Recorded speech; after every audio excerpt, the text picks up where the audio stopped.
In this video, we're going to work on Chapter 11, Example 11.13 from your book.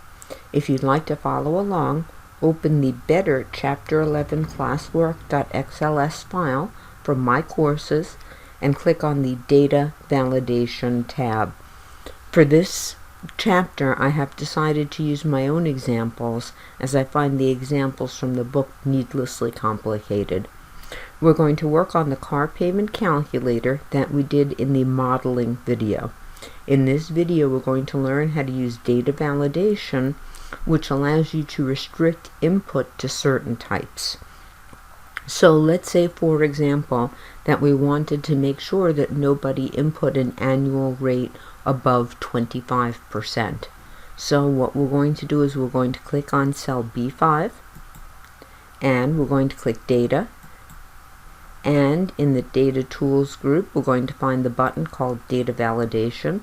You can either just click that button, or you could click the down arrow and choose Data Validation. So, under Settings, instead of Allow Any Value, we're going to allow a decimal. And we can allow a decimal between, or not between, or greater than, or less than, or greater than or equal to, but we're going to choose a decimal between a minimum of 0 and a maximum of 0.25. And if we want, we could put in an input message. For example, input an interest rate 25% or below, and we could type in message that would get if somebody typed something not correct. But we're just going to put in our minimum of 0 and our maximum of 0.25 in our settings, and we just click OK. And now we see that if I just wanted to enter the number 100 in here, I would get just an error message that it doesn't match the data validation restrictions.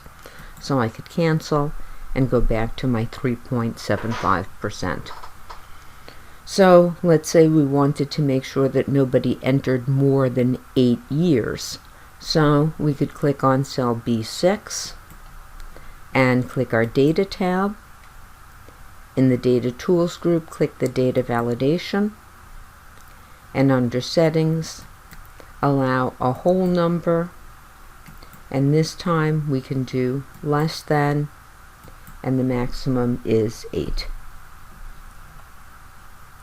This time we can put in an error alert.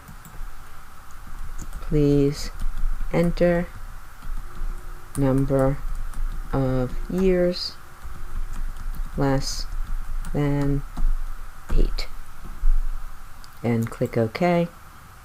And I try to enter in 9, and it doesn't work.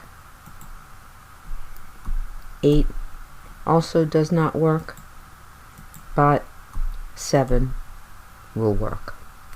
Now you can even use data validation to restrict the entry for a date, or even for a list. A date would work similar to what we just did before. Instead of whole number or decimal, we would just choose date. But an interesting way to use data validation is a list. Let's say we wanted some information about the type of car somebody wanted, but we wanted to restrict their answers to just a few types. We didn't want, blue Honda Civic or something. So what we're going to do is we're going to click cell B2, and we're going to click Data. And in the Data Tools, we're going to click Data Validation. We're going to go to our Settings tab, and this time, notice there's date and time and text length, but this time what we're going to do is we're going to allow a list. So I'm going to click List, and now it's going to ask for the source of the list, so I'm just going to drag this out of the way, and I'm not going to include the word car types, so I'm going to select the range I2 down to I7 and click OK. So notice there's a little down arrow now next to type of car, and I could choose from a list whatever type of car that I would like. Alright, we have now learned how to use data validation.